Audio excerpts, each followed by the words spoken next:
अस्पर्श वर्णों में 16वां और एक विमसम 21वां 2 अक्षर सुनाई पड़े। अस्पर्श वर्ण क्या है? का से लेकर मा तक जो हिंदी के अक्षर वर्ण आप लोग पढ़ते हैं उसमें का से लेकर मा तक जो 25 अक्षर होते हैं वो स्पर्श है। कादयो मामसानाम स्पर्शः, का से लेकर के मा पर्यंत ये 25 अक्षर जो हैं इनका नाम है स्पर्श। इनका नाम स्पर्श इसलिए भी है कि इनका उच्चारण करते समय जीभ का मुख किसी न किसी अंग में अगल बगल स्पर्श होता ही है, टच होता है, तभी यह शब्द ये अक्षर निकलते हैं। सब व्याकरण में पढ़ाया जाता है। अको विसर्जनिया नाम कंठ, का खा गा घा ग, ये जीव के मूल से कंठ से निकलते हैं। और इच वैसाय नाम तालु चवर्ग चा चा जा झया, इनका उच्चारण करते हैं तो जीव धीरे से ऊपर की तालु को छूती है तब शब्द निकलते हैं। ऋतु रसाणाम मूर्धा टा ठा डा ढा ढा, इन अक्षरों का उच्चारण करें तो जीव ऊपर की ओर छूती है लेकिन थोड़ा पीछे जाकर छूती है, मूर्धा का स्पर्श करती है। उसके बाद लित लसानाम दंटा ता था दा धा ना, ये 5 वर्ण है, इनका उच्चारण करते समय जीव पीछे से आकर दांत को छूती है। जब बोलो ता था दा धा तो जीव आकर के ऊपर वाले दांत को पीछे से छूती है तब उच्चारण होता है।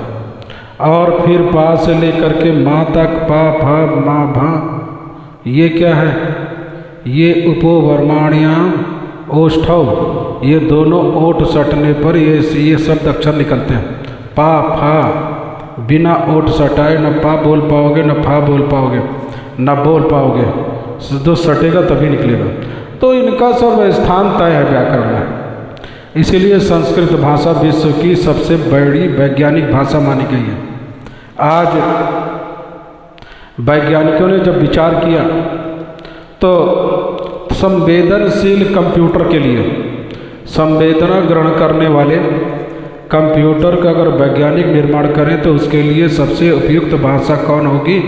सारे विश्व के वैज्ञानिकों ने जब विचार किया तो विचार करने के बाद इसी निष्कर्ष पर आया कि संस्कृत भाषा ही एक ऐसी वैज्ञानिक भाषा है जो भाषा कंप्यूटर एक्सेप्ट कर सकता है और उसी में वो कंप्यूटर सफल हो सकता है। दुनिया के वैज्ञानिक ने इस बात को स्वीकार किया। इतनी वैज्ञानिक भाषा, यहाँ सब कुछ विज्ञान में टिका है। ये नहीं कुछ भी लिखो कुछ भी पढ़ो, यहाँ जो लिखा जाता है वही पढ़ा जाता है और जो पढ़ा जाता है वही लिखा जाता है। लिखने पढ़ने में अंतर नहीं है। दुनिया की अन्य भाषाओं में लिखा कुछ जाता है, पढ़ा कुछ जाता है। लिखेंगे पी, उसका मतलब क्या है? पा। और पढ़ेंगे क्या? पी। कहेंगे के का मतलब का, पढ़ेंगे के, A B C D, D माने डा, कहेंगे डी। जब डा है तो डी क्यों कह रहे हो भाई? डा का हमारे यहाँ डा ही कहा जाता है। जब में ई की मात्रा लगेगी तब डी होगा, पहले डी नहीं हो सकता। तो हमारे यहाँ सब कुछ वैज्ञानिक है, उसके पीछे कोई कारण है, क्योंकि ये भाषा परमात्मा के द्वारा परिवर्तित देव भाषा है, देवताओं की भाषा। बहुत बातें हैं, दूसरी बातें बताने में समय निकल जाएगा। आजकल लोग वैज्ञानिक कहते हैं भाषा का विकास हो गया, विकासवादी लोग कहते हैं भाषा का विकास हुआ। पहले लोग भाषा नहीं जानते थे, तब धीरे धीरे लोगों ने भाषा का विकास किया और सब कुछ तय किया, तब ये भाषा बनी, तब लोग भाषा में बोलने लगे। तो पहले नहीं बोलते थे, नहीं पहले बोलना नहीं आता था, सब पशु जैसे थे। तो उन विकासवादियों से अगर पूछा जाए, जब भाषा नहीं थी, दुनिया में कोई भाषा नहीं थी, तो कैसे भाषा को उत्पन्न किया, कैसे समझाया? आपका मतलब आम, इमली का मतलब इमली। किस भाषा में इस बात को समझाया? इसका मतलब तुम यूँ समझो, इसका मतलब ला, इसका लाल, इसका मतलब पीला। ये बातें कैसे समझाई गई होंगी जब कोई भाषा ही नहीं। और भाषा का जब विकास किया, नए नए शब्द बनाए, और उन शब्दों का अर्थ तय किया, ये शब्द का ये अर्थ होगा, ये शब्द का किस भाषा में बताई गई। प्रश्न ये खड़ा होगा। इस प्रश्न का उत्तर किसी दुनिया के किसी वैज्ञानिक के पास नहीं है। आज भी आप समझ सकते हैं, कोई भी नई भाषा सीखने के लिए पहले से ही एक भाषा का ज्ञान अनिवार्य होता है। दुनिया में कोई भी भाषा न मालूम हो तो आप कोई भाषा सीख नहीं सकते। एक भाषा का ज्ञान पहले होगा तब आप दूसरी भाषा सीख पाएंगे।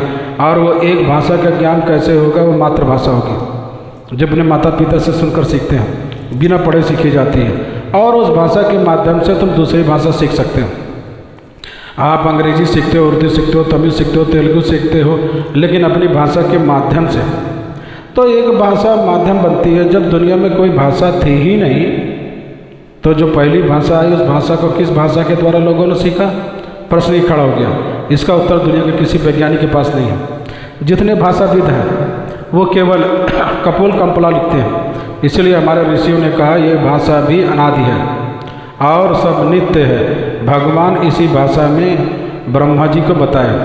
भगवान से ही ये भाषा ब्रह्मा जी ने सीखा, अपने पिता से, अपनी माँ से, क्योंकि भगवान ही माता पिता है, वही उनकी मातृभाषा बनी। फिर ब्रह्मा जी से उनके पुत्रों ने इस भाषा को मातृभाषा के रूप में प्राप्त किया। इस प्रकार देवलोक से यही भाषा मृत्युलोक तक आई और फिर इसी भाषा से अनेक भाषाएं हुई। तो बात स्पर्श वर्ण की हो रही थी। ब्रह्मा जी कहते हैं 2 अक्षर हमको सुनाई पड़ा। स्पर्शे सुवेश षोडश मेक विंशम, अस्पर्श वर्णों में 16वां और 21वां। तो का से लेकर के माँ तक स्पर्श वर्ण है, इसमें 16वां वर्ण है ता और 21वां है पा।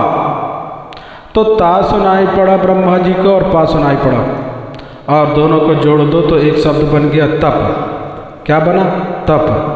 तो ब्रह्मा जी को यही सुनाई पड़ा, भगवान ने कहा तप, अर्थात तप करो। फिर तो ब्रह्मा जी ने तप किया। कई हजार वर्षों तक दिव्यम सहस्त्रभ्यम दर्शनो जितान आत्मा विजितो। कई हजार वर्षों तक, दिव्य वर्ष तक ब्रह्मा जी ने अपने से कमलासन पर बैठे बैठे तप किए। उनकी तपस्या से भगवान प्रसन्न हो गए और भगवान प्रसन्न हुए, प्रकट हुए तो चतुर्भुज रूप में भगवान को देख करके ब्रह्मा जी ने भगवान की बड़ी सुंदर स्तुति की। फिर तो भगवान ने ब्रह्मा जी से कहा, तो हम तो सितो सम्यक वेद गर्भस्य सक्षय चेरन्ते तपसा दुष्टो सट्टु योगिनः। हे ब्रह्मा, तुमने तपस्या के द्वारा मुझे प्रसन्न किया है। बारंबारे भद्रते, वरदान मांगो कि मैं प्रसन्न हूँ, क्योंकि तुमने तप किया। यहाँ पर भगवान ने ब्रह्मा जी से बहुत अच्छी बात कही जो जीवन में अनुभव करने लायक है। क्या? भगवान कहते हैं तपो में हृदयम साक्षात, तपस्या ही भगवान का हृदय है। इसलिए जीवन में तप करना चाहिए। महाराज जंगल में चले जाएं, जंगल में जाने की जरूरत नहीं है। तप का मतलब है काया कलेशु तपः, भगवान का स्मरण करने में, भगवान का चिंतन करने में, भगवान का श्रवण करने में। जो शरीर को कष्ट हो उस कष्ट को हम सुखपूर्वक सहन कर लें, यही तप है। काया कलेशो तपः। आप यहाँ पर आए कथा सुनने के लिए, सब अपने अपने घर में सुख से रहते हैं, सबके घर एसी लगी हुई है, सब एसी का आनंद लेने वाले, लेकिन यहाँ गर्मी में भी बैठ करके सुन रहे हैं। गर्मी लग रही है, कठिनाई हो रही है, फिर भी भगवान की कथा सुन करके आनंद ले रहे हैं। यही तप है, यही तप है। नैमिषारण्य में यही तप है। तो तपस्या का मतलब यही है। सुख सुविधा का भोग करने वाले भी भगवान के नाम पर ठाकुर के लिए, अपने आराध्य परमात्मा के लिए सहर्ष दुख को सहन कर ले, यही तप है। आप तीर्थराज प्रयाग जाओ और वहाँ ठंडी में, कड़कड़ाटी में, ठंडी में हंसते हुए गंगा में डुबकी लगाओ, ठंडी लग रही है लेकिन यही तप है। तो काया कलेशो तपः, भगवान के लिए जो हम कलेश सहन करते हैं उस कलेश में भी सुख की अनुभूति करते हैं, यही तप है और यही भगवान का हृदय है। भगवान कहते हैं तापो में हृदयम साक्षात आत्मा हम तपसो नघ। तपस्या मेरा हृदय है, मैं तपस्या की आत्मा हूँ।